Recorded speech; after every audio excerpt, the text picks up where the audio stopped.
Most dogs don't show dislike the way people expect. They don't shout it. They don't act dramatic.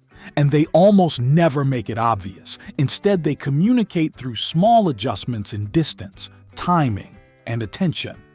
These signals are subtle, easy to miss, and often misinterpreted as personality quirks or harmless habits. But taken together, they can reveal something important about how your dog actually feels around you. Dogs don't operate on politeness. They operate on comfort.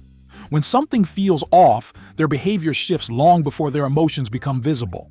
In this video, we're breaking down 7 signs that may suggest your dog doesn't feel fully comfortable with you yet. And one of these signs is commonly mistaken for affection, when it often means something very different. Number 1, they lick you.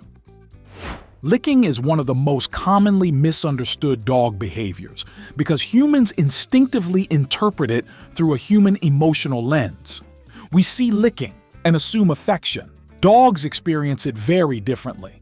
In canine communication, licking often originates from puppyhood. Puppies lick the mouths of adult dogs to signal submission and to trigger care. That pattern doesn't disappear with age. It evolves. In adult dogs, licking becomes a tool for emotional regulation. It can signal respect, appeasement, or an attempt to reduce tension. When a dog licks during moments of uncertainty, after being scolded, when approached too closely, or during emotionally charged interactions, it is often managing the situation rather than expressing closeness. The behavior says, "I'm not a threat. Please keep things calm." It's a social de-escalation strategy. Excessive licking can also appear when a dog feels conflicted. They may want proximity but feel unsure about the interaction. Licking allows contact without confrontation.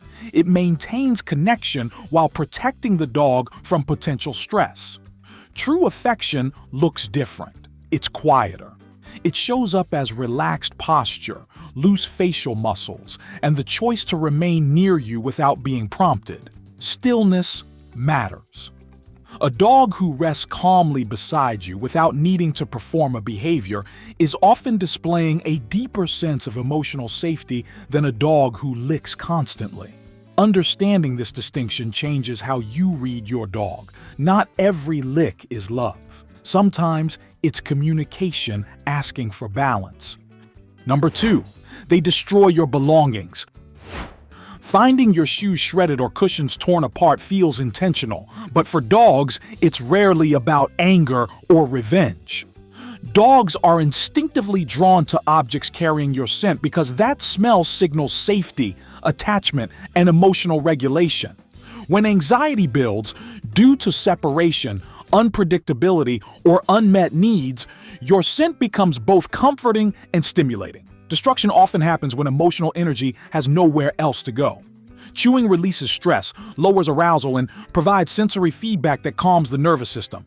In some cases, it also reflects frustration from inconsistent routines or lack of mental stimulation. Importantly, dogs don't destroy randomly. They choose items that connect them to you. The behavior isn't defiance. It's an attempt to cope, self-soothe, and stay emotionally anchored when something feels unstable. Number 3, they pull away from physical affection.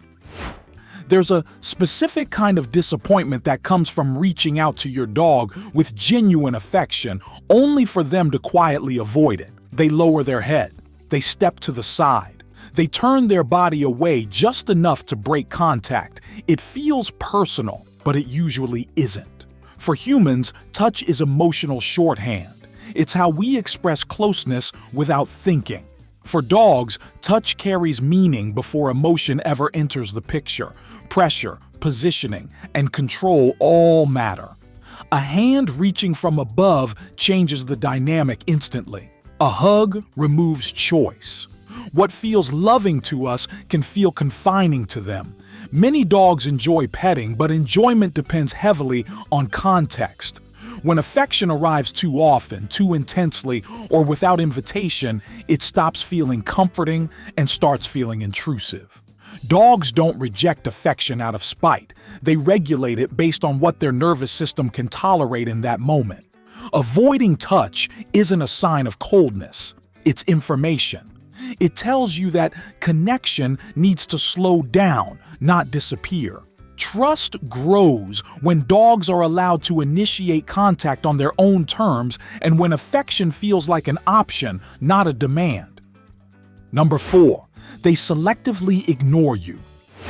You call your dog's name. You give a familiar cue, nothing happens. It's easy to label this as stubbornness, but dogs rarely ignore commands for no reason.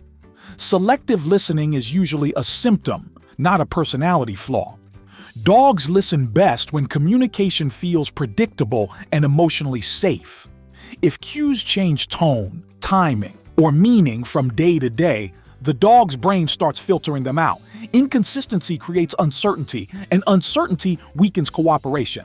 A dog that isn't sure what a signal truly means will hesitate rather than respond incorrectly. Emotional context matters just as much as training. Dogs are highly sensitive to frustration, tension, and impatience. When commands are delivered with irritation or urgency, the nervous system shifts from learning mode into self-protection. In that state, compliance drops, not because the dog is defiant, but because stress interferes with processing. Motivation also plays a role. Dogs evaluate whether responding feels worthwhile in that moment. If engagement has historically led to pressure, confusion, or correction, ignoring becomes a safer option. Listening, then, is not obedience. It's cooperation built on trust.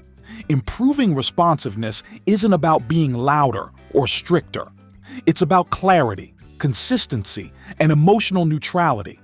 When signals are calm, rewards are reliable, and interactions feel safe, listening stops being selective. It becomes automatic. Number 5, they give clear warning signals. Sometimes it's a sideways glance. The head stays still, but the eyes widen, showing more white than usual. This expression, often called whale eye, is one of the clearest indicators of discomfort in dogs. This look doesn't come from defiance. It comes from restraint. It's a warning meant to prevent escalation. Something about the situation feels too intense. The approach was too fast. The contact felt wrong. The environment shifted suddenly. When this signal is ignored, dogs may feel forced to communicate more strongly. When it's respected, tension dissolves before it grows. Stepping back in that moment tells your dog something critical, that their communication matters.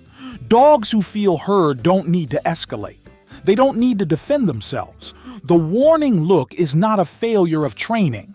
It's a request for space, delivered politely. Number 6, they keep their distance from you. You sit next to your dog on the couch expecting a quiet moment together.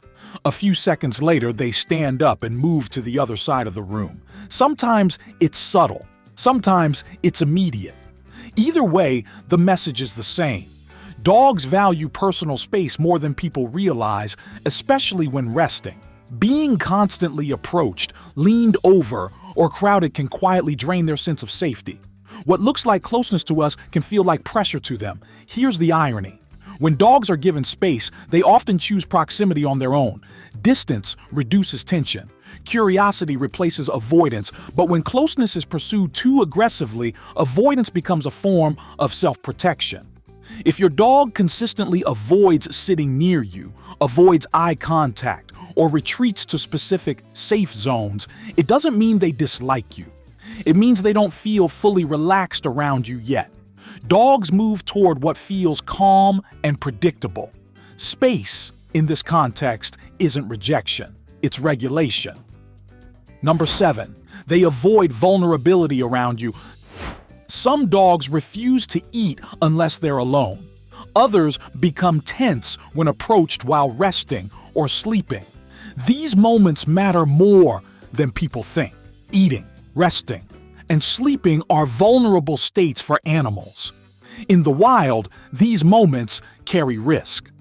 A dog that insists on privacy during these times may not feel completely safe sharing vulnerability yet. This doesn't mean your dog is aggressive or unfriendly. It means trust hasn't fully settled.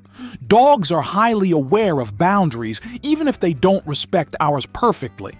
When they enforce their own repeatedly, they're asking for predictability and respect. Trust isn't built by pushing past these boundaries, it's built by honoring them. Over time, consistency and calm presence can turn guarded moments into shared ones. But it happens gradually, and only when the dog feels in control of the interaction. These signs don't mean your dog hates you. They mean your dog is communicating in a language that's easy to overlook.